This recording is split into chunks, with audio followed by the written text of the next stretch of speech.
Hindi ka lang isang baog na walang silbi sa pamilyang ito, luwalhati.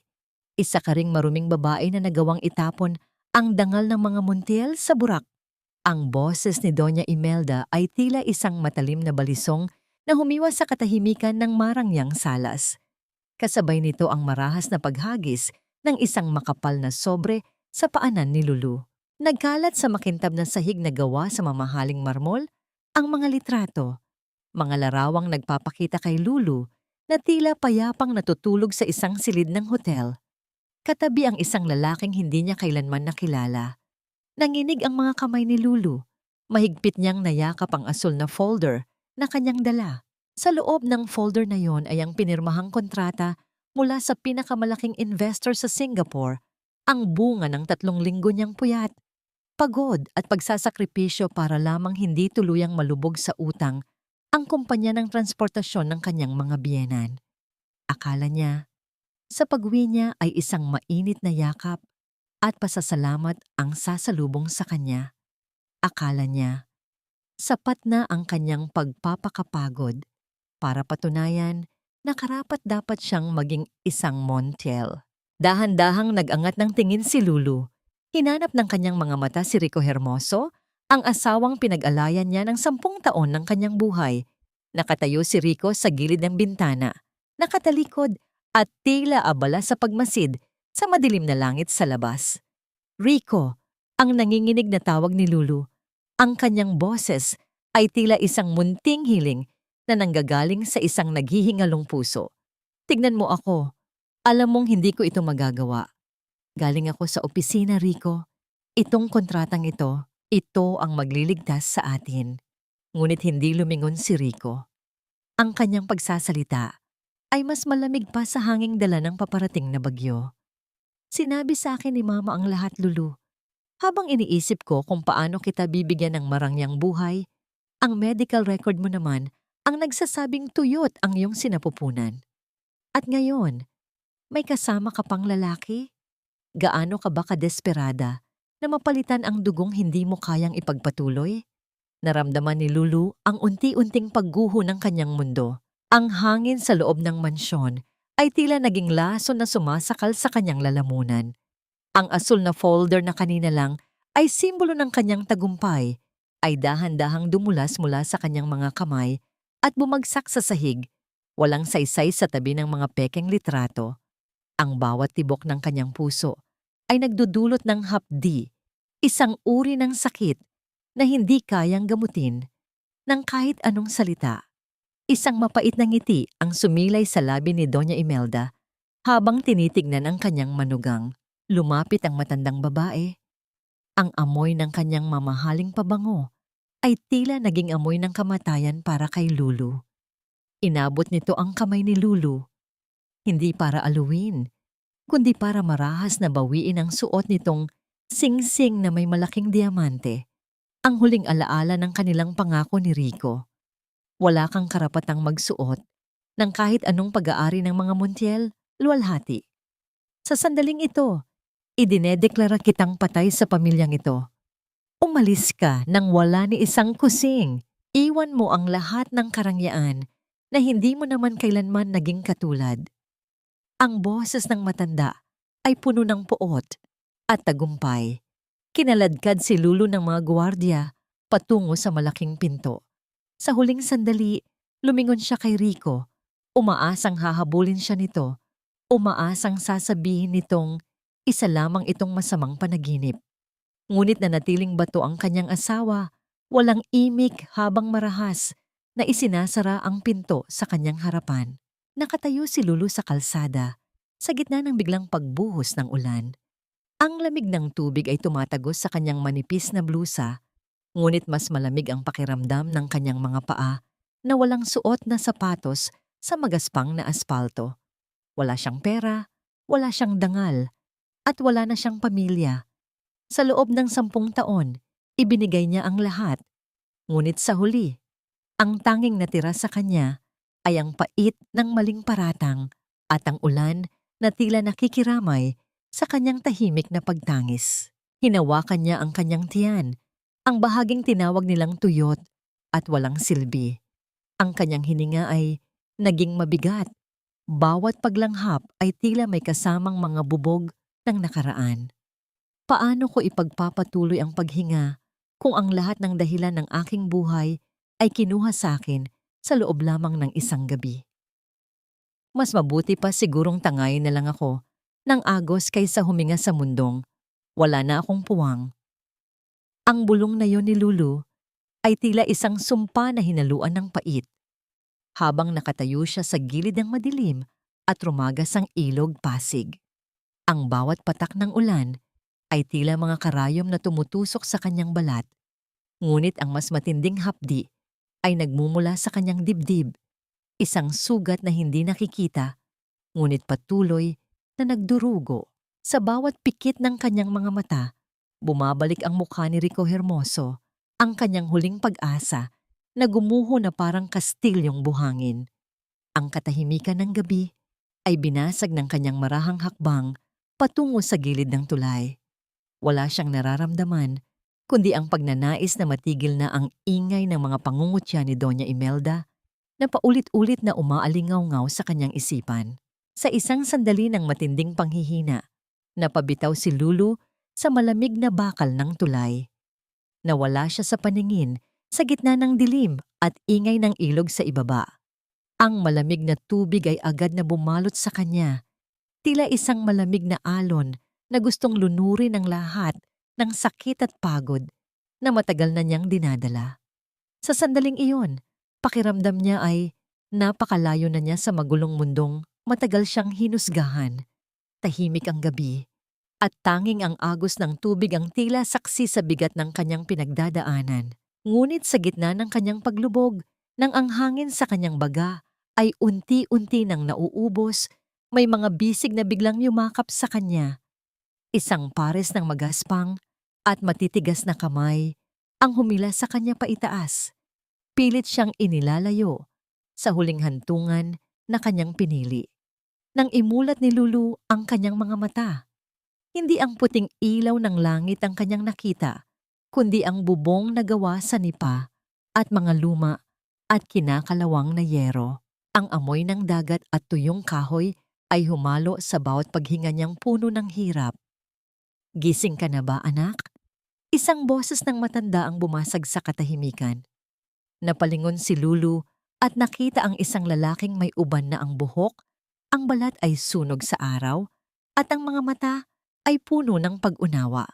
Nanlaki ang mga mata ni Lulu nang makilala niya ito. Siya si Tatay Efren, ang matandang mekaniko ng Montiel Shipping na personal niyang tinanggal sa trabaho. 3 taon na ang nakalilipas dahil sa mahigpit na utos ni Doña Imelda. Si Tatay Efren, ang paos na tinig ni Lulu, kasunod ang pag-ubo na naglalabas ng tubig na kanyang nainom.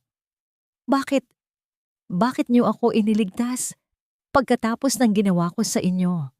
Isang tipid ng ngiti ang sumilay sa labi ni Efren habang inaabutan siya ng isang lumang baso na may lamat. Ang baso ay naglalaman ng mainit na kape na ang usok ay tila sumasayaw sa harap ng kanyang mukha. "Hindi ako galit sa iyo, Lulu.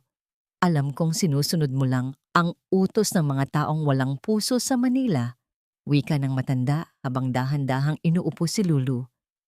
"Dito sa Isla de Amor, hindi mahalaga kung sino ka noon. Ang mahalaga ay narito ka ngayon at binigyan ka pa ng pagkakataon ng may kapal." Hinawakan ni Lulu ang mainit na baso. Ang init nito ay dahan-dahang pumatay sa panginginig ng kanyang mga daliri. Ang lasa ng barakong kape na may kaunting tamis ay tila mas masarap pa sa pinakamahal na alak na ininom niya sa mga party ng mga Montiel. Ito ang kanyang golden moment, isang sandali ng tunay na pagkalinga sa gitna ng kanyang pagkawasak. Habang nagpapatuyo si Lulu ng kanyang buhok, malapit sa munting kalan, napansin niya ang isang bagay sa ibabaw ng lumang aparador ni Tatay Efren. Isang kupas na medalyon na may tatak ng Montiel Shipping. Bakit itinatago ng matanda ang alaala ng kumpanyang nagtapon sa kanya? Bago pa man siya makapagtanong, narinig niya ang mahinang tunog mula sa isang lumang radyong de baterya sa sulok. Isang breaking news, saad ng boses mula sa radyo. Ang katawan ng kilalang negosyanteng si Luwalhati Montiel ay opisyal nang idineklara ng mga otoridad na nawawala at ipinapalagay na patay pagkatapos matagpuan ang kanyang mga gamit malapit sa tulay ng Pasig. Ang pamilya Montiel ay tumanggi munang magbigay ng pahayag. Napatitig si Lulu sa radyo. Patay na siya sa paningin ng mundo. Patay na ang babaeng naging alipin ng tungkulin at pag-ibig sa isang lalaking hindi siya nagawang ipaglaban. Ngunit sa kabila ng balitang yon, naramdaman ni Lulu ang isang kakaibang kilabot nang makita niyang mabilis na itinago ni Tatay Efren ang medalyon sa loob ng kanyang bulsa nang mapansing nakatingin siya rito. Ang bawat patak ng tubig mula sa tumutulong bubong ay tila naghuhudyat ng isang bagong simula. Ngunit may kalakip na misteryong hindi pa niya kayang unawain. Sino nga ba talaga si Tatay Efren sa buhay ng mga Montiel at bakit tila hindi aksidente ang pagkakaligtas niya sa akin sa gitna ng malawak na ilog? Hindi ang ginto o perlas ng Maynila ang magliligtas sa akin, kundi ang amoy ng lansa at ang alat ng dagat na tila gustong burahin ang bawat bakas ng aking nakaraan. Ang mga kamay ni Lulu na dati ay tanging ballpen na may gintong tinta at mamahaling handbag lang ang hawak, ngayon ay namumula at nanginginig habang pilit na kinukuskos ang mga magaspang na tela sa isang batyang gawa sa kahoy. Ang bawat kuskos ay tila isang paraan ng pagpaparusa sa kanyang sarili, isang pagtatangkang alisin ang amoy ng pabango ng mga Montiel na tila nakakapit pa rin sa kanyang balat. Wala na ang kintab ng kanyang mga kuko. Pinalitan ito ng mga sugat mula sa pagkakahawak sa mga tuyong sanga ng kahoy at matatalim na kaliskis ng isda. Sa gitna ng kanyang paglalaba sa ilalim ng isang puno ng niyog, dalawang maliliit na anino ang dahan-dahang lumapit sa kanya. Ang isa ay masigla at may mga matang tila nagniningning na mga bituin, habang ang isa naman ay tila isang marupok na bulaklak na kailangan ng ibayong pag-iingat. Sila sina Marikit at Mayumi, ang mga apo ni Tatay Efren na naulila na sa mga magulang. Nanay Lucia, gusto mo po ba ng tulong? Ang mahinhin na tanong ni Marikit habang inaabutan siya ng isang basong tubig na may lamang yelo. Natigilan si Lulu. Ang tawag na yon, nanay. Para siyang sinaksak ng 1,000 karayom na may kasamang tamis. Siya na tinawag na tuyot at baog ng kanyang biyenan.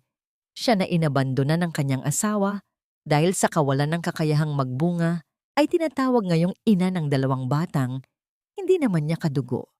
Ang bawat pagtibok ng kanyang puso ay tila nakikipag-unahan sa bilis ng kanyang paghinga habang nakatingin sa mga inosenteng mukha ng kambal. Salamat mga anak, ang halos pabulong na sagot ni Lulu, na ngayoy mas kilala na sa islang ito bilang si Lucia. Hindi niya mapigilang haplusin ang pisngi ni Mayumi na tila laging may bahid ng pamumutla. Dito sa Isla de Amor, ang buhay ay mabagal at payak. Walang mga meeting na kailangang dinaluhan, walang mga pekeng ngiti sa mga charity ball. Ang tanging mahalaga ay kung may sapat na kanin sa hapag at kung tuyo na ba ang mga isda sa ilalim ng araw. Ngunit sa kabila ng kapayapaang ito, hindi mawala sa isip ni Lucia ang mga salitang naririnig niya sa radyo. Patay na si Luwalhati Montiel. Sa isip ng lahat, ang babaeng punong-puno ng pangarap ay isa na lamang alaala. Isang hapon, habang pinapanood ni Lucia si Tatay Efren na nag-aayos ng isang sirang makina ng bangka, napansin niya ang matanda na madalas tumititig sa malawak na abot-tanaw. Sa tuwing may dadaan na malaking barko ng kargamento sa malayo, tila naninigas ang buong katawan ni Efren. Ang kanyang mga kamay ay mahigpit na nakakapit sa kanyang mga kagamitan at ang kanyang mga mata ay puno ng isang uri ng takot na hindi maipaliwanag. Tay Efren, bakit po kayo laging nakatingin sa mga barkong iyon? Ang tanong ni Lucia habang inilalapag ang merienda. Huminga ng malalim ang matanda. Hindi tinitignan si Lucia.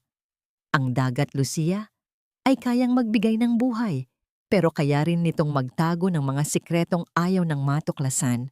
May mga bagay sa nakaraan na mas mabuting manatiling nakabaon sa ilalim ng mga alon. Hindi nagtagal, isang gabi, habang payapang natutulog ang lahat, naramdaman ni Lucia ang init ng dalawang maliliit na katawan sa kanyang magkabilang gilid. Ang golden moment na ito, ang paghawak ng mga maliliit na kamay ni na Marikit at Mayumi sa kanyang mga daliri habang mahimbing silang nahihimbing, ay nagbigay sa kanya ng isang uri ng lakas na hindi kailanman naibigay ng yaman. Sa sandaling iyon, sumumpa siya na poprotektahan niya ang mga batang ito anuman ang mangyari. Ngunit ang kapayapaan ay tila isang panaginip na madaling magising. Kinabukasan, isang luma at lukot na sobre ang iniabot ng isang mangingisdang galing sa bayan kay Tatay Efren. Nang buksan ito ng matanda, nakita ni Lucia ang pagbabago sa ekspresyon ng kanyang muka. Ang panginginig ng kanyang mga kamay ay hindi na dahil sa katandaan, kundi dahil sa matinding pagkabalisa. Binasa ni Lucia ang isang bahagi ng sulat na nahulog sa lupa. Ang bangkay na natagpuan sa Pasig ay hindi tumutugma sa DNA ni Luwalhati Montiel. Ipagpatuloy ang paghahanap. Buhay pa ang babaeng yon. Naramdaman ni Lucia ang biglang paglamig ng kanyang sikmura. Ang kuryente ng kaba ay gumapang sa kanyang buong katawan. Hindi pa sila tapos sa kanya. Ang mga Montiel ay tila mga aninong ayaw siyang tantanan at ang kanyang bagong buhay sa Isla de Amor ay tila isang manipis na kuta na anumang oras ay maaring gumuho sa isang ihip lang ng hangin. Sino ang nagpapadala ng impormasyong ito at gaano kalapit ang panganib sa pamilyang itinuturing na niyang sarili? Ang dating mga kamay na tanging pagpirma sa mga tseke ang alam, ngayon ay marunong nang humabi ng pag-asa mula sa mga basura ng dagat.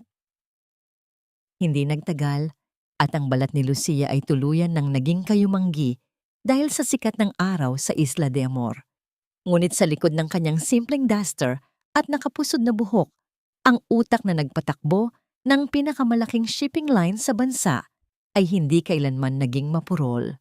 Habang pinapanood niya ang mga mangingisda na pinapakyaw ang kanilang huli sa napakamurang halaga ng isang gahaman na middleman na si Manggardo, naramdaman ni Lucia ang pamilyar na kulo ng dugo, ang galit laban sa kawalang katarungan. Tay Efren, hindi pwedeng ganito. Ang matigas na wika ni Lucia habang nakatingin sa mga tuyot na lambat. Sila ang nagpapakapagod sa laot, pero ang mga taga-Maynila ang yumayaman. Panahon na para tayo naman ang magdikta ng presyo. Sa loob ng ilang buwan, sa ilalim ng pamumuno ni Lucia, ang Isla de Amor ay nagbago. Tinuruan niya ang mga kababaihan na huwag lang basta magpatuyo ng isda. Ginamit nila ang mga tirang balat ng seashell at mga kumpay ng dagat para gumawa ng mga dekalidad na aksesorya at dekorasyon na tinawag nilang Luwalhati Creations. Isang pangalang lihim niyang itinago bilang parangal sa kanyang dating sarili. Ang bawat piraso ay may tatak ng katatagan. Ang dating tahimik na dalampasigan ay napuno na ngayon ng tunog ng mga tawanan at ng masiglang pagtatrabaho ng mga residente. Ito ang kanyang golden moment, ang makitang ang mga nanay sa isla ay nakakabili na ng gatas at gamot para sa kanilang mga anak nang hindi na kailangang lumuhod sa utang kay Manggardo. Sa tuwing gabi, habang tinuturuan niya sina Marikit at Mayumi na magbasa sa ilalim ng liwanag ng gasera, nararamdaman ni Lucia ang isang uri ng kayamanan na hindi kailanman naibigay ng kanyang credit card sa Makati. Ngunit habang umaangat ang Isla de Amor, ang kumpanya ng mga Montiel sa Maynila ay unti-unti nang nilalamon ng sarili nitong kasakiman. Isang hapon, habang nag-aayos ng mga order para sa export, nakakuha si Lucia ng isang lumang dyaryo mula sa isang turistang dumaong sa isla. Ang headline ay tila isang malakas na sampal. Montiel Shipping Line, nahaharap sa pagkalugi. Rico Hermoso Montiel at Clara, ikinasal na sa isang marangyang seremonya. Nabitawan ni Lucia ang hawak niyang pluma. Ang tinta ay kumalat sa papel. Tila mga itim na luha na ayaw tumigil. Masakit pa rin pala. Ang makitang ang posisyong dati ay sa kanya. Ang lalaking dati ay nangakong mamahalin siya hanggang sa kabilang buhay. Ay masaya na ngayon sa piling ng iba habang ang mundo ay naniniwalang siya ay isa ng malamig na bangkay. Lucia, ayos ka lang ba? Ang tanong ni Tatay Efren. Ang boses nito ay puno ng pag-aalala. Oo po, Tay. May dumi lang na pumasok sa mata ko. Ang pagsisinungaling ni Lucia. Bagamat ang totoo ay ang bawat salita sa diaryong iyon ay tila mga bubog na bumabaon sa kanyang puso. Ang katahimikan ng hapon ay biglang nabasag ng isang malaki at makintab na yate, isang puting sasakyang dagat na labis na naiiba sa mga bangkang kahoy ng mga lokal, ang dahan-dahang dumaong sa pier ng Isla de Amor. Ang tunog ng makina nito ay tila isang babala. Isang lalaking naka-Amerikana at may dalang mamahaling briefcase ang bumaba. Ang kanyang mga mata ay mapanuri habang tinitignan ang maunlad na kooperatiba. Sino ang namumuno sa Luwalhati Creations? Ang tanong ng lalaki sa mga mangingisda. Nandito ako bilang kinatawan ng Montiel Corporation. Gusto naming bilhin ang inyong operasyon at gawin itong bahagi ng aming kumpanya. Napatigil ang lahat. Mula sa loob ng munting opisina, naramdaman ni Lucia ang paglamig ng kanyang mga kamay. Ang anino ng nakaraan ay narito na, nakatuntong sa lupang nagligtas sa kanya. Hindi siya pwedeng magpakita, ngunit hindi rin niya pwedeng hayaang lamunin ng mga Montiel ang huling kuta ng kanyang kapayapaan. Anong gagawin ni Lucia kung ang kaaway na kanyang tinakasan ay narito na para agawin ang tanging bagay na nagpapatibay sa kanya? At paano niya mapoprotektahan ang kanyang lihim kung ang bawat hakbang ng lalaki ay papalapit na sa kanyang kinaroroonan? Ang masakit sa pagtakbo mula sa nakaraan ay ang katotohanang kahit gaano kakabilis, palaging alam ng anino kung saan ka magtatago. Nakatayo si Lucia sa likod ng bintanang yari sa kapis. Ang kanyang mga kamay ay mahigpit na nakakapit sa gilid ng kahoy hanggang sa mamuti ang kanyang mga kuko. Sa labas, sa ilalim ng matirik na sikat ng araw, nakatayo ang isang lalaking nagngangalang Attorney Valdez. Ang kanyang makintab na sapatos ay tila isang insulto sa lupang tinatapakan ng mga mangingisda. Bit-bit nito ang isang dokumentong may tatak na ginto, ang tatak ng mga Montiel na dati ay simbolo ng kanyang karangalan, ngunit ngayon ay simbolo na ng kanyang bangungot. Hindi namin ibinibenta ang aming dangal, attorney. Ang boses ni Tatay Efren ay gumaralgal sa galit habang nakaharap sa dayuhan. Ang kooperatibang ito ay itinayo mula sa dugo at pawis ng mga taong itinapon ninyo. Umalis na kayo bago ko pa makalimutan ang aking pagtitimpi, ngunit hindi na tinag ang abogado. Masyado kayong emosyonal, tatay. Ang Montiel Corporation ay nag-aalok ng halagang hindi nyo kikitain sa loob ng 10 taon ng pagbibilahi ng isda. Isang pirma lang at magiging bahagi na kayo ng isang imperyo. Mula sa dilim ng silid, lumabas si Lucia.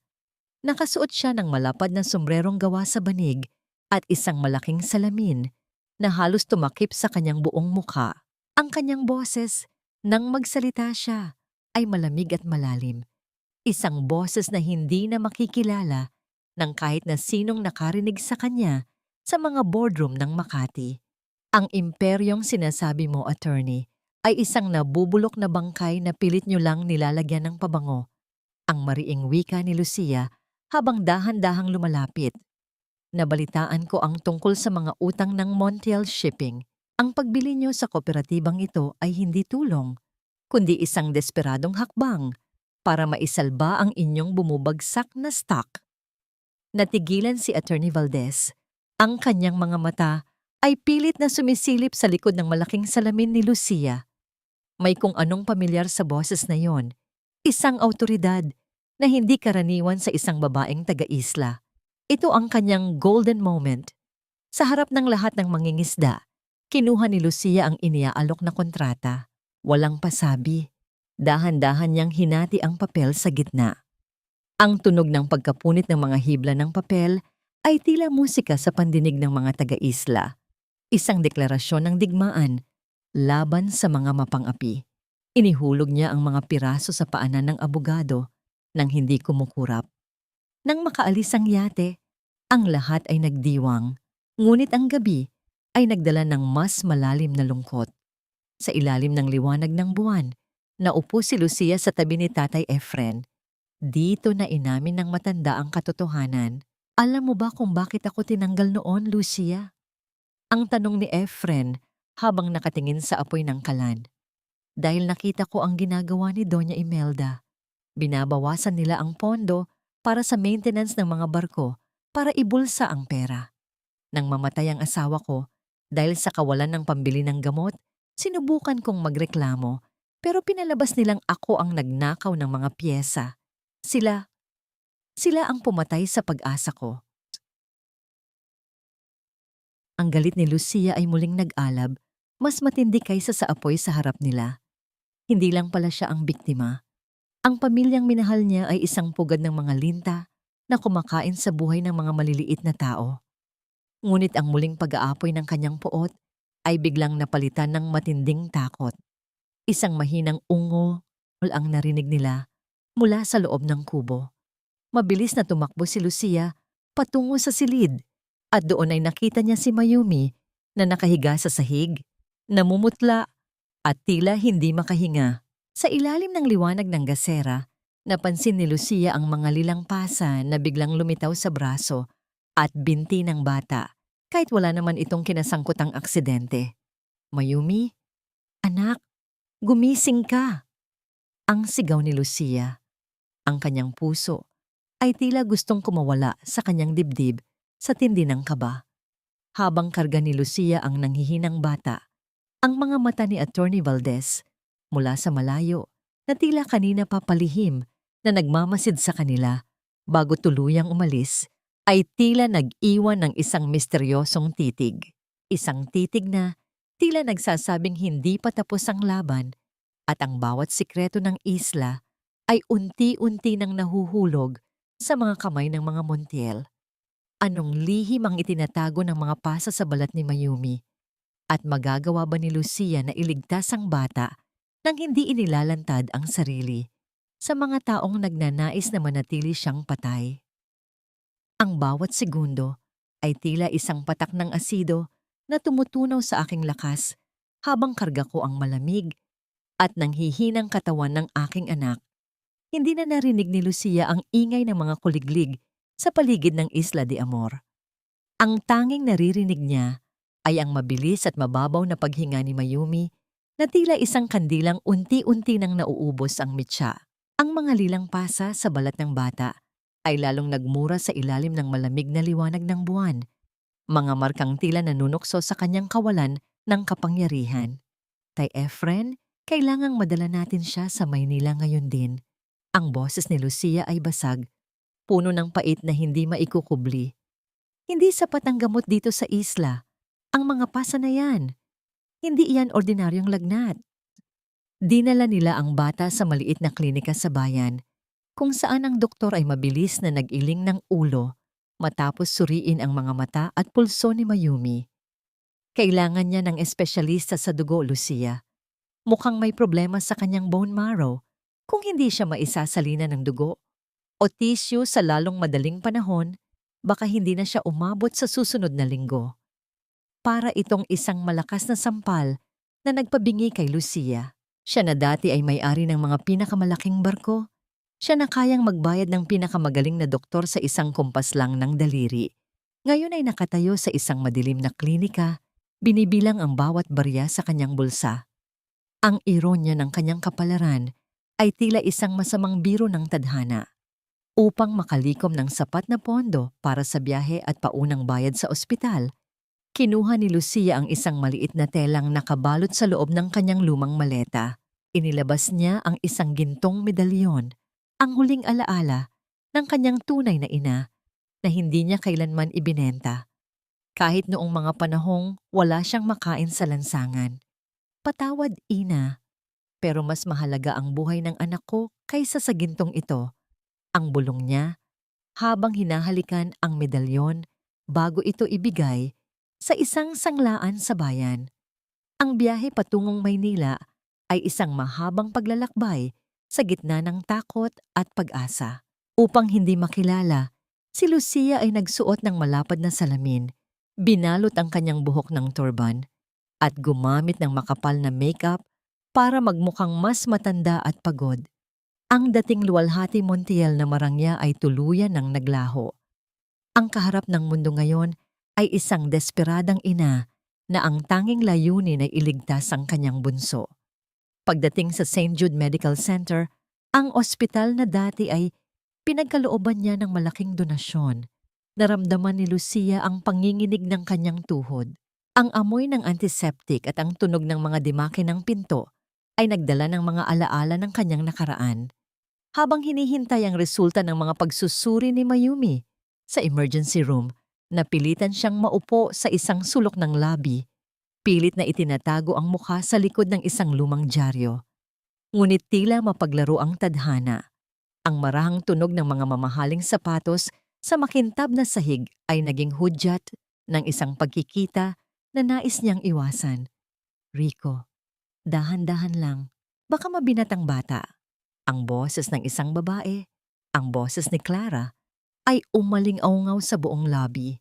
Dahan-dahang ibinaba ni Lucia ang dyaryo ng kaunti. Doon, ilang metro lang ang layo, nakita niya si Rico Hermoso. Karga nito ang isang sanggol na nakabalot sa mamahaling tela, habang si Clara ay nakahawak sa kanyang braso, mukhang masaya at puno ng ningning. Ang lalaking dati ay nangakong siya lang ang mamahalin. Ang lalaking naniwalang baog siya, ay ngayon ay mukhang isang perpektong ama para sa anak ng ibang babae. Isang matinding sikip sa dibdib ang naramdaman ni Lucia. Ang bawat tawa ni Clara ay tila isang kutsilyong humihiwa sa kanyang puso. Gusto niyang tumayo. Gusto niyang isigaw ang lahat ng kawalang katarungan. Ngunit ang mahinang ungol ni Mayumi mula sa stretcher sa loob ng ER ang nagpabalik sa kanya sa realidad. Sa sandaling iyon, isang nurse ang lumabas mula sa silid at tinawag ang kanyang bagong pangalan. Nanay ni Mayumi, Ma'am Lucia? Kasabay ng paglingon ni Lucia sa nurse, tila narinig din ni Rico ang pangalang iyon. Huminto ang kanyang dating asawa sa paglalakad at dahan-dahang lumingon sa direksyon kung saan nakaupo si Lucia ma. Ang kanilang mga mata ay muntik nang magtagpo sa gitna ng mataong lobby. Mabilis na iniwas ni Lucia ang kanyang paningin at tumayo para sundan ng nurse. Ang kanyang puso ay tila isang tambol na nagwawala sa loob ng kanyang dibdib. Ano ang gagawin ni Lucia kung ang kaisa-isang record na maaring magligtas kay Mayumi ay nakatago sa mismong ospital na pag-aari ng mga Montiel? At paano siya makakakuha ng tulong nang hindi natutuklasan ni Rico na ang asawang inakala niyang patay ay narito lang sa kanyang harapan, yakap-yakap ang isang batang nangangailangan ng kanyang dugo. Ang katotohanan ay hindi laging nagpapalaya. Minsan, ito ay isang laso na dahan-dahang tumutunaw sa bawat alaala ng pag-ibig na iyong pinahalagahan. Nanginginig ang mga kamay ni Lucia habang nakakapit sa malamig na pader ng hallway ng ospital. Ang kanyang hininga ay mabigat. Tila bawat paglanghap niya ay punong-puno ng bubog na sumusugat sa kanyang lalamunan. Ilang metro lang ang layo, narinig niya ang tawanan ni Rico at Clara. Isang tunog ng kaligayahan na itinayo sa ibabaw ng kanyang pagkawasak.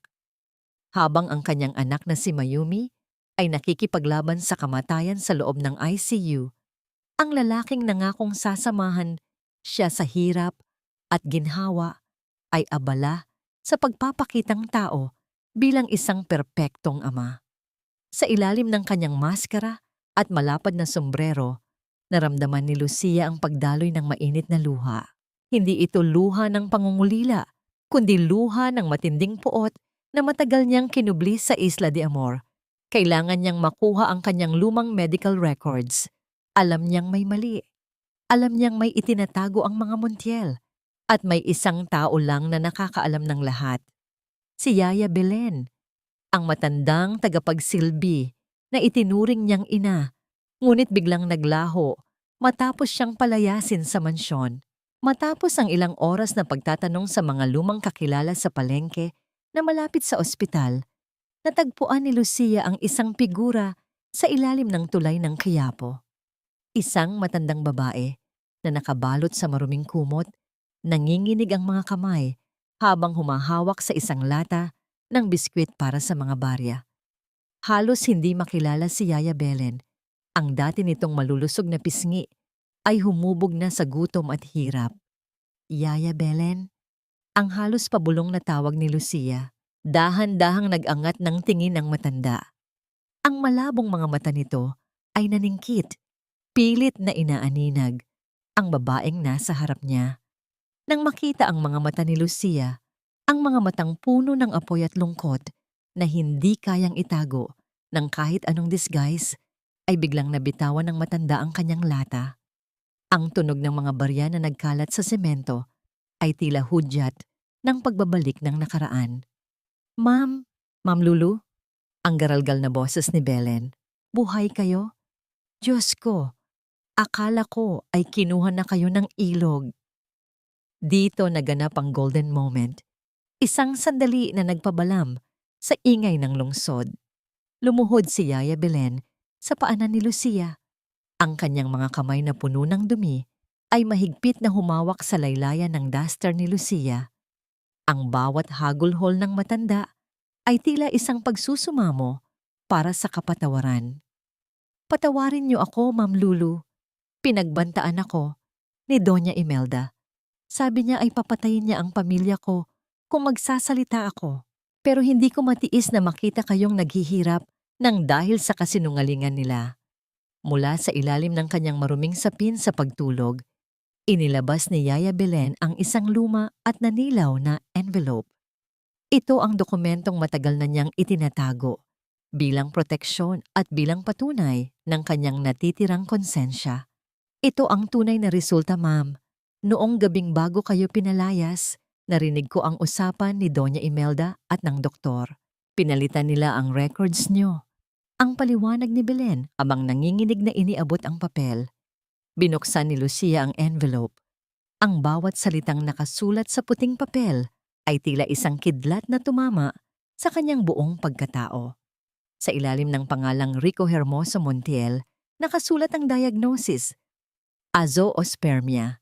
Hindi si Lulu ang baog. Ang asawa niya. Ang lalaking nagmalaki sa kanya. Ang lalaking nanghamak sa kanyang pagkababae. Ang siyang walang kakayahang magbunga. At ang mas masakit, nakasaad din sa mga tala ni Belen na ang bata na karga-karga ni Rico ngayon, ang batang ipinagmamalaki ni Clara, ay bunga ng lihim na relasyon ng huli sa kanilang personal na bodyguard. Ang buong buhay ni Rico Hermoso sa kasalukuyan ay isang malaking kasinungalingan na itinagpi-tagpi ni Doña Imelda para lamang mapanatili ang dangal ng kanilang pangalan. Naramdaman ni Lucia ang paglamig ng kanyang dugo. Ang pag-ibig na dati ay nagbibigay sa kanya ng init ay tuluyan ng naging yelo. Hawak niya ang sandata, nawawasak sa imperyo ng mga Montiel. Ngunit sa gitna ng kanyang nag-aalab na galit, naalala niya si Mayumi, ang batang nasa ICU na kailangan ng transplant. Bakit ang dugo ni Mayumi ay may pagkakatugma sa mga Montiel kung siya ay isang mola lamang sa isla? Isang malaking misteryo ang tila nakabitin pa rin sa hangin habang pinagmamasdan ni Lucia ang papel na nagpapatunay na ang lalaking mahal niya ay isang huwad. Hihilingin ko ang hustisya, Yaya Belen, ang mariing sumpa ni Lucia habang nakatingin sa nagdidilim na langit. At sisiguraduhin kong sa pagbagsak nila, walang kahit isang bato ang mananatiling nakatayo sa kanilang palasyo. Kahit naluhuran niyo ang bawat santo sa Maynila, hindi na maibabalik ng dasal ang perang winaldas ng asawa mo, Rico. Kung hindi darating ang investor na ito ngayon, asahan mong bukas ay sa kalsada na tayo mamumulot ng ating dangal. Ang boses ni Doña Imelda ay basag, puno ng desperasyon, na pilit niyang itinatago sa likod ng kanyang makapal na alahas at makeup. Sa loob ng boardroom ng Montreal Shipping, ang hangin ay tila naging kasing bigat ng bakal. Ang mga monitor na dati ay nagpapakita ng pag-unlad ay puro kulay pula na ngayon. Isang babala ng ganap na pagbagsak. Nakatungo si Rico Hermoso. Ang kanyang mga daliri ay nakabaon sa kanyang buhok. Sa tabi niya, si Clara ay abala sa pag-aayos ng kanyang lipstick. Tila walang pakialam kung ang kumpanyang bumubuhay sa kanyang luho ay naghihingalo na. Mama, stop blaming Clara. Nagkamali lang kami sa investment sa Isla de Amor. Ang mahinang pagtatanggol ni Rico, bagamat ang kanyang boses ay walang bakas ng paninindigan. Anong investment? Ang sabihin mo, naging tanga ka. Ang bulyaw ni Imelda. Ngunit ang kanilang pagtatalo ay biglang naputol ng bumukas ang malaking pintuan ng boardroom. Ang marahang tunog ng bawat hakbang sa makintab na marmol ay tila isang hatol na nagpatigil sa mundo ng mga Montiel. Pumasok ang isang babaeng balot ng misteryo. Nakasuot siya ng isang eleganteng itim na terno na hapit sa kanyang hubog, isang malapad na sombrerong tila taga-Paris at isang itim na salamin na nagkukubli sa kanyang mga mata. Siya si Ma'am L, ang kinatawan ng Luwalhati Creations at ang tanging pag-asa ng kumpanya. Naramdaman ni Lucia ang mabilis na pagtibok ng kanyang puso sa loob ng kanyang dibdib, ngunit ang kanyang mukha ay nanatiling kasing lamig ng yelo. Sa loob ng kanyang mamahaling handbag, nararamdaman niya ang bigat ng envelope na naglalaman ng katotohanan tungkol sa pagkabaog ni Rico. Bawat hakbang niya ay tila pagtapak sa mga alaala ng 10 taon niyang pagtitiis sa silid na ito, kung saan siya ay palaging minamaliit at itinuturing na dekorasyon lamang. Ito ang kanyang golden moment, ang sandali na ang biktima ay bumalik bilang tagapagligtas, ngunit may dalang latigo ng hustisya. Good morning, Doña Imelda. Rico Hermoso. Ang boses ni Lucia ay malalim, kalmado, at puno ng awtoridad. Ginamit niya ang wikang Ingles na may accent na tila nagmula sa mataas na lipunan ng Europa. Sapat na para hindi agad makilala ang boses ng babaeng dati ay tagasulat lang ng kanilang mga report. Welcome, Ma'am L. Ang mabilis na bati ni Imelda. Ang kanyang mukha ay biglang nagliwanag ng isang plastik na ngiti. Salamat sa pagtugon sa aming imbitasyon. Naniniwala kaming ang Montreal Shipping ay may malaking potensyal pa kung may tamang partner. Umupo si Lucia sa dulo ng mahabang mesa. Ang posisyong dati ay inuupuan ng yumaong ama ni Rico. Tiningnan niya si Clara na ngayon ay tila naiirita sa atensyong ibinibigay sa kanya. Nakita ko ang inyong financial records, panimula ni Lucia, habang dahan-dahang nilalapag ang mga dokumento sa mesa. Puno ng butas, puno ng katiwalian. Ang kumpanyang ito ay hindi na kailangan ng partner. Kailangan nito ng paglilinis. At sa aking kalkulasyon, kailangan niyo ako para hindi kayo tuluyang mabulok sa bilangguan dahil sa mga unpaid loans, namutla si Rico. Ma'am L, we are doing our best to fix the situation. Ang kailangan lang namin ay ang inyong tiwala. Isang mapait na ngiti ang sumilay sa ilalim ng salamin ni Lucia. Tiwala? Ang tiwala ay para sa mga taong tapat, Rico Hermoso. At sa nakikita ko, ang pamilyang ito ay binuo sa ibabaw ng mga kasinungalingan. Naramdaman ni Lucia ang panginginig ng kanyang mga kamay sa ilalim ng mesa nang mapansin niyang tinititigan siya ni Rico. May kung anong pamilyar sa mga mata ng lalaki. Isang pagkalito, isang pag-alala na tila pilit na kumakawala mula sa kanyang isipan. Ang pabangong gamit ni Lucia ay ang amoy ng dagat at sampagwita. Ang amoy na laging suot ni Lulu noong sila ay magkasama pa. Bakit? Bakit tila pamilyar ang iyong tinig?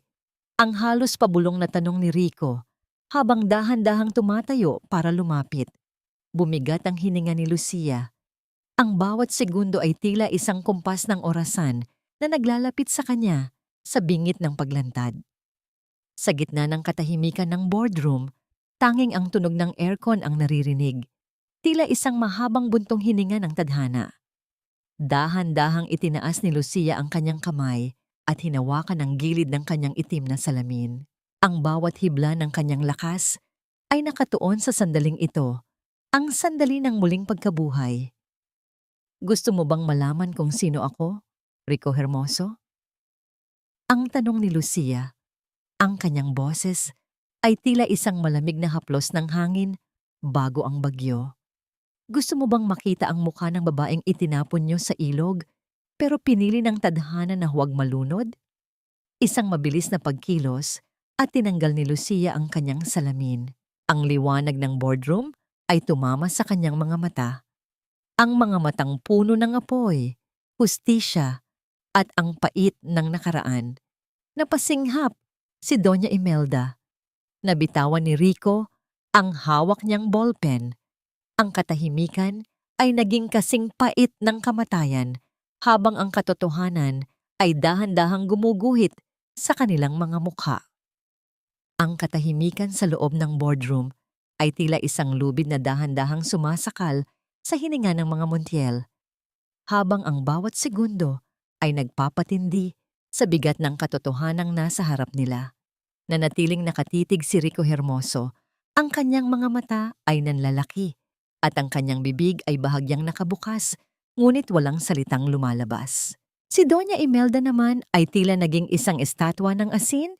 Ang kanyang maputlang muka ay lalong nawalan ng kulay, habang ang kanyang mga daliri ay mahigpit na nakakapit sa gilid ng mesa. Lilwalhati, ang halos pabulong na wika ni Rico, ang kanyang boses ay nanginginig sa halo-halong gulat, takot, at isang uri ng pangungulila na hindi niya inaasahan. Ngunit bago pa man makasagot si Lulu, ang mapait na boses ni Doña Imelda ay muling umalingaw-ngaw, puno ng puot at pagkakaila. Isa itong panloloko. Ikaw na hampas lupa ka. Paano ka nakabalik? Magnanakaw. Siguradong ninakaw mo ang pagkatao ng Ma'am L na ito para lang makapaghiganti sa amin. Isang malamig at marahang tawa ang itinugon ni Lulu. Ang tunog ng kanyang pagtawa ay tila musika ng paghihiganti sa gitna ng silid. Dahan-dahan niyang inilabas mula sa kanyang handbag ang isang makapal na folder at marahas itong ibinagsak sa ibabaw ng mesa. Ang tunog ng pagtama ng folder sa kahoy ay tila isang malakas na paghampas ng katotohanan na nagpatahimik muli sa lahat. Ang imperyong itinayo niyo sa kasinungalingan, Imelda, ay ako ang nagligtas sa loob ng 10 taon. At ngayon, ako rin ang kukuha nito. Ang mariing wika ni Lulu habang itinutulak ang mga dokumento patungo sa kanila. Basahin niyo. Iyan ang ebidensya ng inyong mga nakaw na yaman, ang mga pekeng pirma sa mga loan, at ang pinakamasakit sa lahat. Tumingin si Lulu ng diretso sa mga mata ni Rico. Ang kanyang paningin ay tila isang nagniningas na apoy. Basahin mo ang medical report na yan, Rico. Ang report na itinago ng iyong ina. Hindi ako ang baog. Ikaw, Rico. Ikaw ang may kondisyong azoospermia. Hindi ka kailanman magkakaroon ng anak. Para itong isang malakas na pasabog na nagpaguho sa buong pagkatao ni Rico. Nanginginig ang kanyang mga kamay habang binubuklat ang mga papel. Sa tabi niya, si Clara ay nagsimulang mabalisa. Ang kanyang mga mata ay pabalik-balik sa pinto at kay Rico. At ang batang ipinagmamalaki mo, Clara? Pagpapatuloy ni Lulu, ang kanyang boses ay puno ng pangungutya. Nandito rin ang mga larawan mo kasama ang bodyguard nyo sa isang motel sa Tagaytay. 9 na buwan bago ka nanganak. Ang batang karga ni Rico ay hindi isang Montiel. Isa siyang buhay na paalala ng iyong kataksilan. Isang marahas na sampal ang ibinigay ni Rico sa mesa, ngunit hindi kay Lulu, kundi sa sarili niyang kapalaran. Ang kanyang buong mundo ay nagdilim. Ang kanyang ina na tinitingala niya ay niloko siya. At ang asawang itinapon niya ay siya palang kaisa-isang tapat sa kanya. Ito ang golden moment. Ang sandali ng ganap na pagbabalik ng dangal. Tumayo si Lulu ng tuwid. Ang kanyang tindig ay puno ng dangal na hindi kayang bilhin ng salapi. Hindi ako ang nawalan ng palayasin niyo ako sa ulan, Rico. Ikaw ang nawalan. Nawalan ka ng asawa, nawalan ka ng dangal at ngayon, nawalan ka na rin ng kumpanya. Security! Paalisin ang mga taong ito. Ang utos ni Lulu sa mga gwardiyang kanina pa naghihintay sa labas. Ang Montiel Shipping ay ari na ng Luwalhati Creations. Wala na kayong puwang dito. Habang kinakaladkad palabas ang isang histerikong si Clara at ang isang tila, wala na sa sariling si Rico, napaupo si Doña Imelda sa kanyang upuan. Ang kanyang kamay ay nakahawak sa kanyang dibdib, tila inaatake ng matinding pagsisisi at galit. Ngunit sa gitna ng tagumpay na ito, ang cellphone ni Lulu ay biglang nag-vibrate sa ibabaw ng mesa. Ang kanyang puso ay tila tumigil sa pagtibok nang makita ang pangalan ng ospital sa screen. Hello? Ang mabilis na sagot ni Lulu. Ang kanyang boses ay biglang naging marupok. Ma'am Lucia, kailangan niyo pong pumunta rito ngayon din. Ang boses ng nurse ay puno ng pagmamadali. Critical na po ang kondisyon ni Mayumi. Nagkaroon siya ng internal bleeding at kailangan na ang transplant sa loob ng susunod na 2 oras. Kundi, baka hindi na siya umabot. Nabitawan ni Lulu ang kanyang mamahaling ballpen. Ang kumpanyang kababawi lang niya ay biglang nawalan ng halaga. Ang kanyang mga paa ay mabilis na kumilos patungo sa pinto. Ang kanyang isipan ay puno na lamang ng mukha ng kanyang anak. Ano ang gagawin ni Lulu kung ang tanging paraan para maligtas si Mayumi ay ang isang sakripisyong hihingi sa kanya ng higit pa sa kanyang yaman? At paano kung sa huling sandali ay ang taong pinakakinasusuklaman niya ang tanging may hawak ng susi sa buhay ng kanyang anak? Ang tagumpay ay tila naging isang mapait na abo sa aking bibig sa sandaling malaman kong ang buhay ng aking anak ay unti-unti nang kumakawala sa aking mga kamay. Hindi na lumingon si Lulu sa gumuho niyang pamilya sa loob ng boardroom.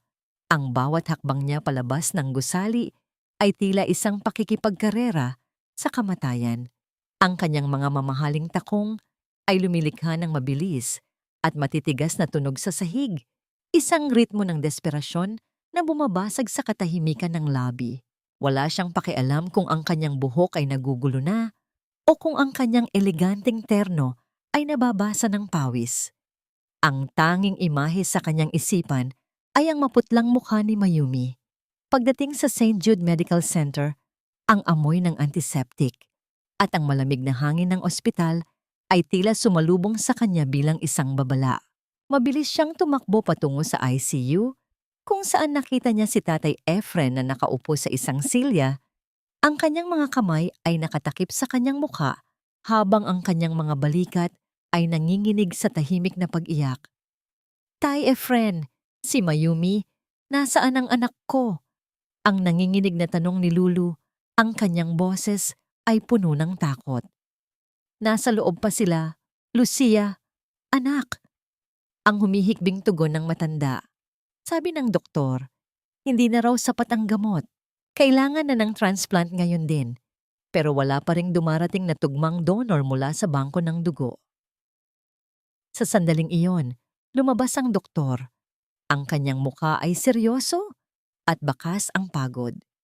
Kailangan namin ng kamag-anak, isang kadugo na may eksaktong tugma sa bone marrow ni Mayumi. Kung hindi, baka hindi na niya malampasan ang gabi. Naramdaman ni Lulu ang paghinto ng kanyang mundo.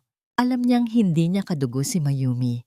Ngunit ang pagmamahal niya sa bata ay higit pa sa anumang ugnayan ng selula at tissue. Gayunpaman, sa gitna ng kanyang kawalan ng pag-asa, naalala niya ang isang bagay, ang kanyang sariling medical records na itinago ni Yaya Belen. Naalala niya ang isang pambihirang pagkakatugma sa kanyang pagsusuri noong nakaraang taon. Doktor, gamitin niyo ako. Subukan niyo ang dugo ko. Ang mariing pakiusap ni Lulu.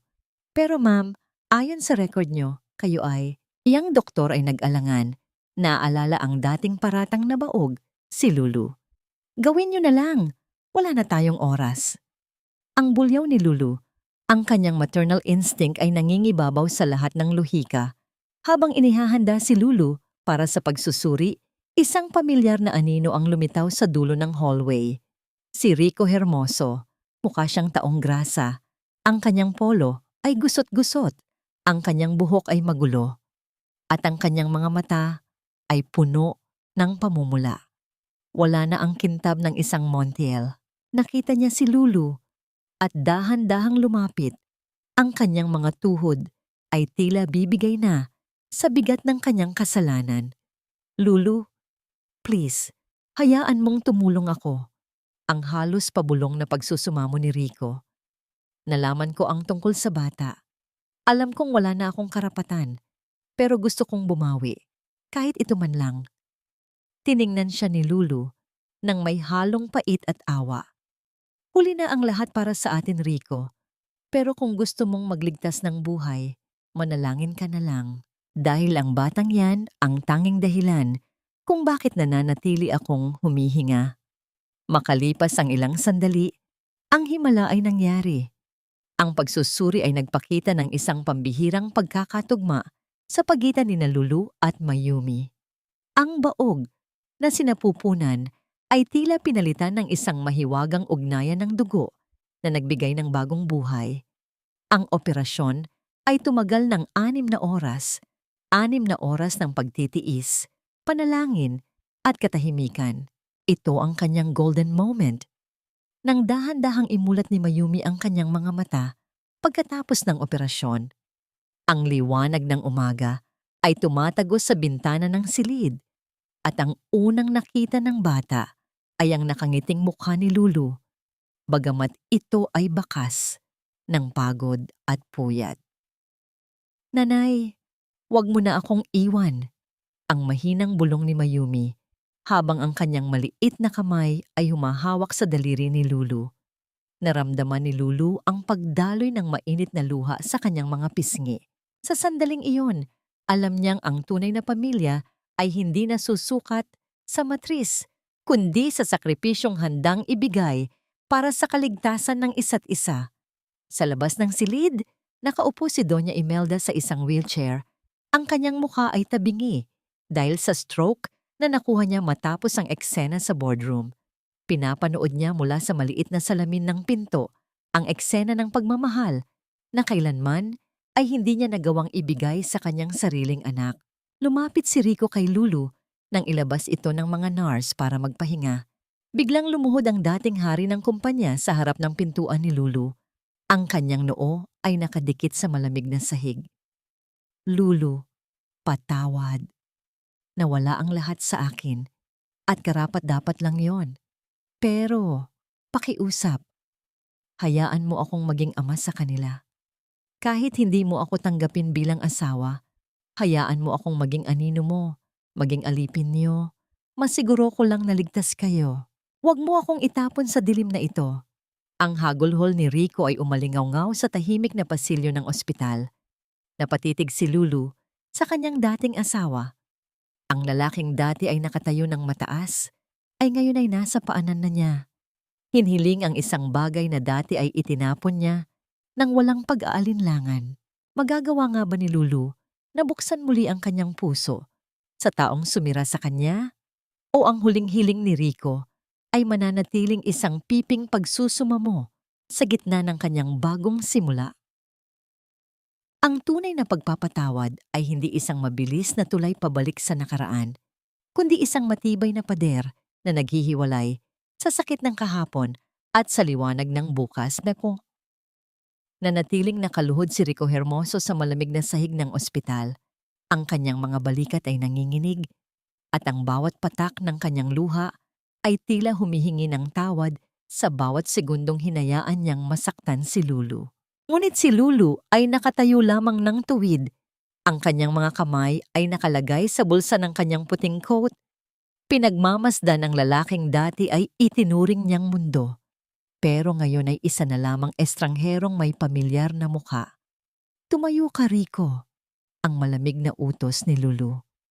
Ang pagluhod mo ay hindi makakabura sa 10 taon ng aking pagtitiis. Hindi nito maibabalik ang mga gabing umiiyak ako sa ulan habang kayo ay nagdiriwang sa loob ng mansyon. Lulu, alam kong wala akong silbi. Ang hagulhol ni Rico habang dahan-dahang tumatayo, hindi makatingin ng diretsyo. Nabulag ako ni Mama. Naging duwag ako. Pero nang makita ko kung paano mo iniligtas ang batang iyon, na-realize ko kung gaano kalaki ang nawala sa akin. Pakiusap, kahit bilang driver mo lang, kahit tagabuhat ng mga kargamento sa Isla de Amor, hayaan mo akong bumawi. Tumingin si Lulu sa malayo, sa direksyon kung saan nakasara ang pinto ng silid ni Mayumi. Ang pagpapatawad ay ibinibigay ko sa iyo, Rico. Hindi dahil karapat-dapat ka, kundi dahil ayaw ko nang bitbitin ang galit na ito sa aking paglalakbay. Pero ang pagbabalik, ibang usapan yon. Ang pusong dinurog nyo ay natuto ng tumibok para sa sarili nito. Bago lisanin ang ospital, dumaan si Lulu sa silid kung saan naroon si Doña Imelda. Ang matandang reyna ng mga Montiel ay nakaupo sa kanyang wheelchair. Ang kalahati ng kanyang mukha ay bagsak at ang kanyang mga mata ay nanatiling nakatitig sa kawala. Wala na ang kintab ng kanyang mga alahas, pinalitan ito ng puting gown ng ospital na tila isang puting bandila ng pagsuko. Ito ang kanyang golden moment. Lumapit si Lulu at dahan-dahang kinuha ang nanghihinang kamay ni Imelda. Hindi para saktan, kundi para gawin ang huling pagmamano. Ang marahang pagdampi ng kamay ng matanda sa noo ni Lulu ay tila isang hudyat ng pagtatapos ng isang madilim na kabanata. Imelda, nakuha mo na ang lahat ng gusto mo. Ang dangal ng iyong pangalan, ang yaman, at ang kontrol. Pero tignan mo ang sarili mo ngayon. Nasaan ang pamilyang sinasabi mo? Ang pamilyang binuo mo sa takot at kasinungalingan ay naglaho na.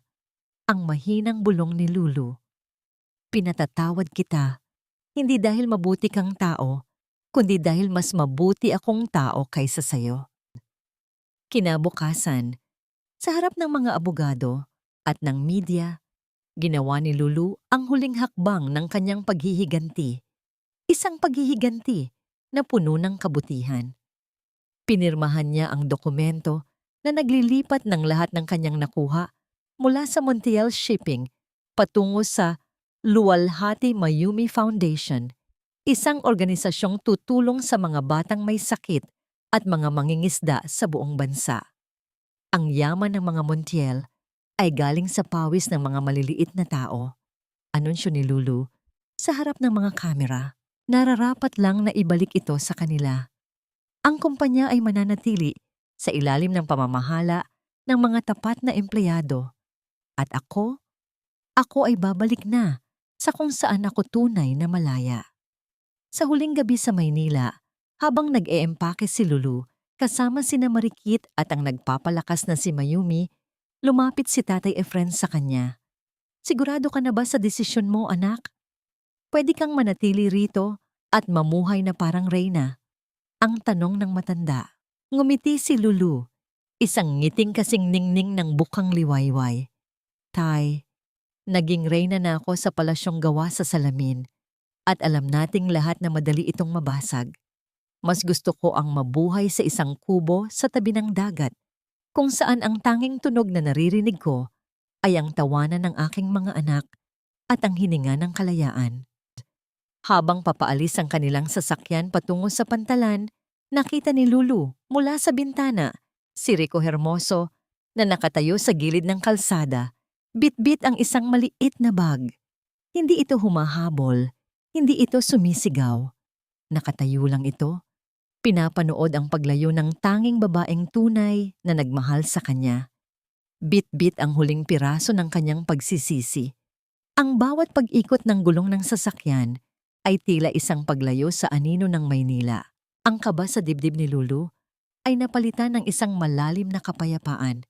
Ngunit bago sila tuluyang makarating sa pier, isang misteryosong tawag ang pumasok sa kanyang cellphone mula sa isang numerong hindi rehistrado. Lucia, huwag kang lilingon. Ang nakaraan ay tapos na. Pero ang iyong tunay na pinagmulan ay sisikat pa lamang. Ang boses ng isang hindi kilalang lalaki bago maputol ang linya. Napatitig si Lulu sa screen ng kanyang telepono. Isang huling misteryong tila ayaw pa siyang pakawalan. Sino ang lalaking yon? At ano ang ibig niyang sabihin sa tunay na pinagmulan? Ang dagat ay hindi lamang naglalaban ng dumi ng nakaraan, kundi nagbibigay ng bagong anyo sa bawat pusong handang maglayag muli tungo sa sarili nitong dalampasigan. Ang simoy ng hangin sa Isla de Amor ay tila isang mahabang buntong hininga ng kaligayahan na sumalubong kay Lulu nang muli siyang tumapak sa puting buhangin ng isla. Wala na ang mga itim na terno, wala na ang mga matataas na takong, at wala na ang maskara ng Ma'am El. Nakasuot siya ng isang simpleng puting bestido.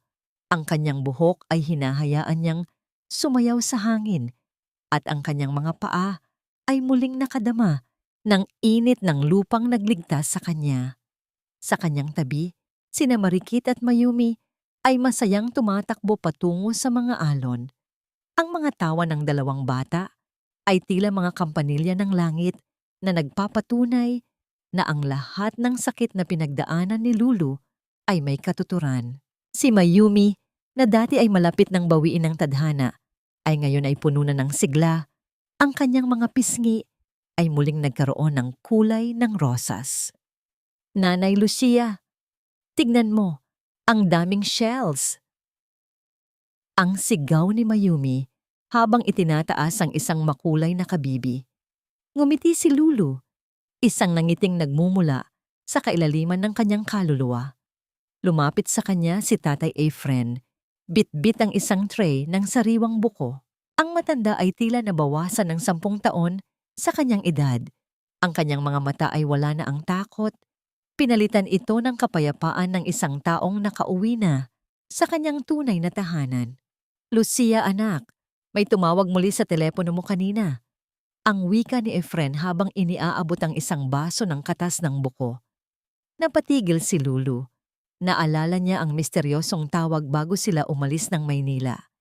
Sa tulong ni Yaya Belen, nalaman niya ang katotohanan. Ang lalaking tumatawag ay ang dating abogado ng kanyang tunay na magulang, mga taong matagal nang pumanaw, ngunit iniwan siya sa pangangalaga ng mga kamag-anak na nagbenta sa kanya sa mga Montiel.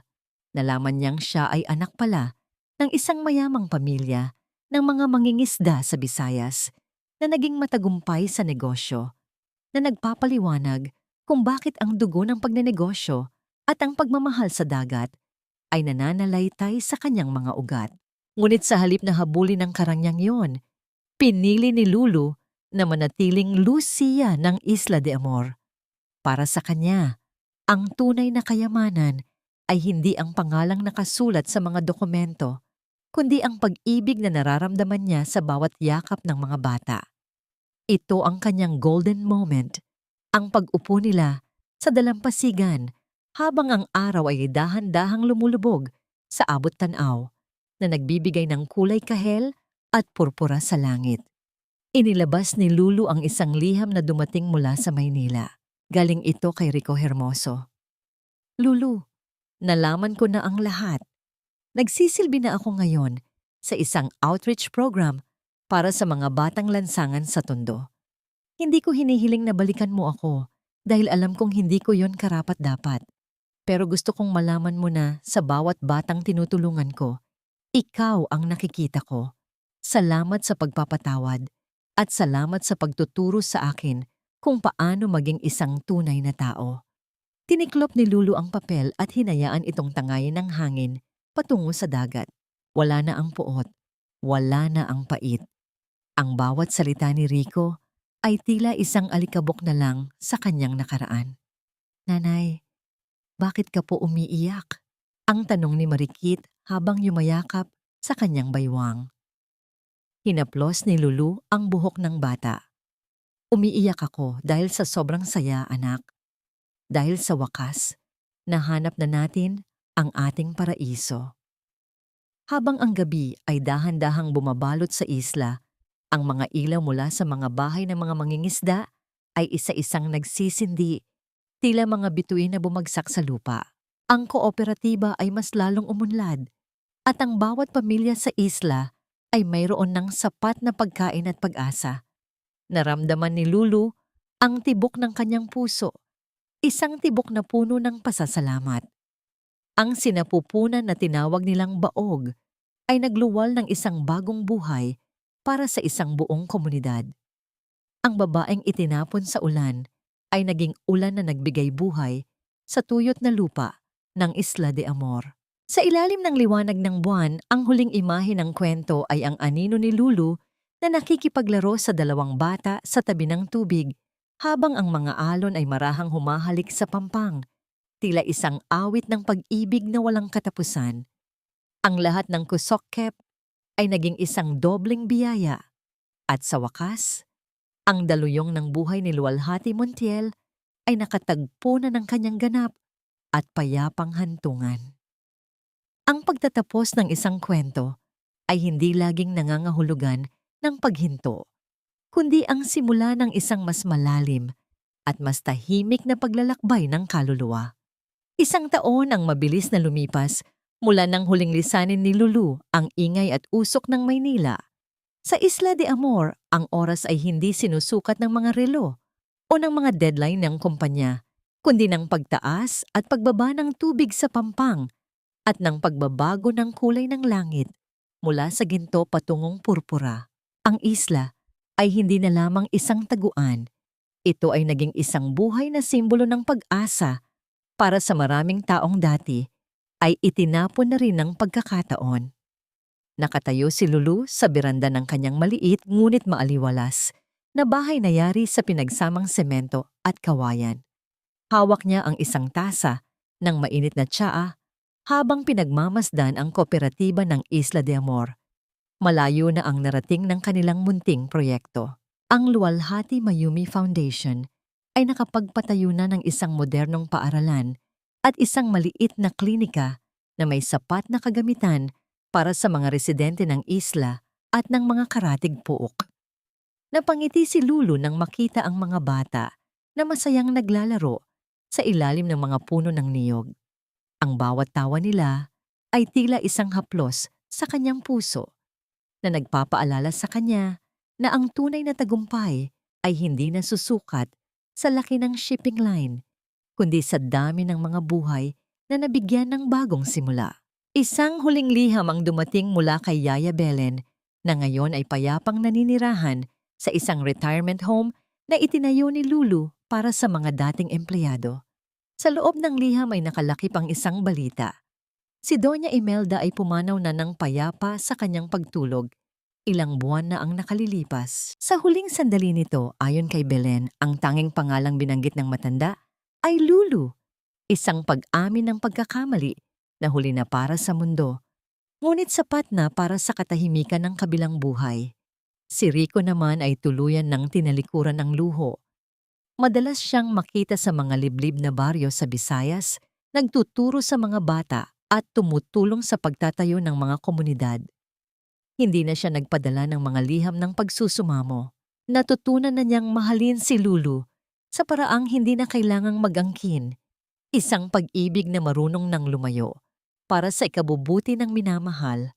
Dito naganap ang huling golden moment nang lumapit sina Marikit at Mayumi kay Lulu. Bitbit ang isang tumpok ng mga sariwang bulaklak ng sampaguita. "Nanay, para sa inyo po ito." Ang masayang wika ni Mayumi na ngayon ay masigla na ang bawat kilos at puno ng buhay ang mga mata. "Salamat po sa pagiging nanay namin." Niyakap ni Lulu ang dalawang bata ng mahigpit. Ang kanyang pisngi ay dumampi sa kanilang mga buhok. Sa sandaling iyon, ang tatlong tanong ng kanyang buhay ay nakahanap na ng ganap na sagot. Nagawa na ba niyang magpatawad? Oo, pinatawad niya ang nakaraan. Hindi dahil naging madali ito, kundi dahil ayaw niyang maging bilanggo ng sarili niyang galit. Ang pagpapatawad ang naging susi niya para tunay na makalipad. Nahanap na ba niya ang kapayapaan? Sa bawat hininga ng hangin sa isla, sa bawat yakap ng mga bata, at sa bawat gabing nakakatulog siyang walang bigat sa dibdib, alam niyang narito na siya sa kanyang tahanan. Ang Isla de Amor ay hindi lamang isang lugar. Ito ang kanyang kalagayan ng puso. Anong aral ang nakuha niya? Ang matris na itinuring nilang baog at walang silbi ay nagluwal ng isang pag-ibig na higit pa sa dugo. Natutunan niyang ang pamilya ay hindi nabubuo sa loob ng ospital o sa pamamagitan ng mga papeles, kundi sa pamamagitan ng mga pusong handang magsakripisyo at manatili sa kabila ng unos. Habang ang araw ay tuluyan ng naglaho at ang mga bituin ay nagsimulang magningning sa malawak na kalawakan, tiningnan ni Lulu ang dagat. Ang mga alon ay patuloy sa kanilang marahang paghampas sa buhanginan, tila isang paulit-ulit na panata ng katapatan. Ang kwento ni Luwalhati Lulu Montiel ay maaring nagsimula sa isang guho ng palasyo, ngunit nagtapos ito sa isang matatag na pundasyon ng pagmamahalan. Sa huli, ang babaeng itinuring na wala ay naging lahat para sa mga taong tunay na nagpahalaga sa kanya. Ang bawat luha ay naging perlas at ang bawat sugat ay naging isang marka ng tagumpay. Ang katahimikan ng gabi ay binalot ng isang malalim at payapang hininga. Sa dulo ng lahat ang pag-ibig, ang tunay, tapat at mapagpalayang pag-ibig, ang laging may huling salita, ang pag-ibig, ang tunay, tapat at mapagpalayang pag-ibig, ang laging may huling salita. Dito nagtatapos ang mahabang paglalakbay ni Luwalhati, ngunit ang bawat bakas ng kanyang katatagan ay mananatiling buhay bilang isang paalala na walang bagyong kayang lumunod sa isang pusong marunong magmahal sa sarili. Mga minamahal kong tagapakinig, nais ko kayong pasalamatan mula sa kaibuturan ng aking puso. Maraming salamat sa inyong matiyagang pagsama sa akin mula sa unang patak ng ulan sa Maynila hanggang sa payapang paglubog ng araw sa Isla de Amor. Habang hinahabi ko ang bawat salita sa nobelang ito, aminado akong maraming beses akong naluha at natigilan. Ang pinakamahirap na bahagi para sa akin ay ang sandaling pinalaya si Lulu sa gitna ng dilim, habang bitbit ang isang asul na folder na puno ng sakripisyo. Pakiramdam ko ay kasama niya akong nanginginig sa lamig at kawalan ng katarungan. Ang kwentong ito ay hango sa mga anino ng katotohanan, sa mga lihim na luha ng mga kababaihang aking nakilala na tinalikuran ng mundo, ngunit nahanap ang kanilang paraiso sa sarili nilang lakas. Nais kong iwan sa inyo ang mensahe na ang pagpapatawad ay hindi pagsuko, kundi isang paraan upang palayain ang ating mga sarili mula sa tanikala ng puot. Tulad ng isang maliit na buto na kailangang dumaan sa dilim ng lupa bago maging isang matatag na puno, ang bawat sakit na nararanasan natin ay paghahanda lamang para sa ating mas maliwanag na bukas. Bago tayo tuluyang maghiwalay, may isang tanong akong nais iwan sa inyong mga isipan. Sa inyong palagay, naging sapat na ba ang naging kaparusahan para kay Rico Hermoso at Doña Imelda? At ikaw, sa gitna ng iyong sariling mga pagsubok, kaya mo rin bang patawarin ang taong pinakasumira sa iyong tiwala para mahanap ang sarili mong kapayapaan? Sana ay naging bahagi ako ng inyong araw habang kayo ay nagpapahinga o gumagawa ng mga gawaing bahay. Kung ang kwentong ito ay nagbigay ng kahit kaunting init sa inyong puso, pakiusap ay ibahagi ang inyong mga saloobin sa ibaba. Iwanan ang inyong mga komento, i-like ang videong ito at i-share sa inyong mga kaibigan at mahal sa buhay. Ang inyong suporta ang nagsisilbing gasolina para sa akin upang patuloy na lumikha ng mga kwentong puno ng damdamin at aral. Hanggang sa muli nating pagkikita sa susunod na nobela ng buhay, pag-ibig at pag-asa. Maraming salamat at pagpalain kayong lahat.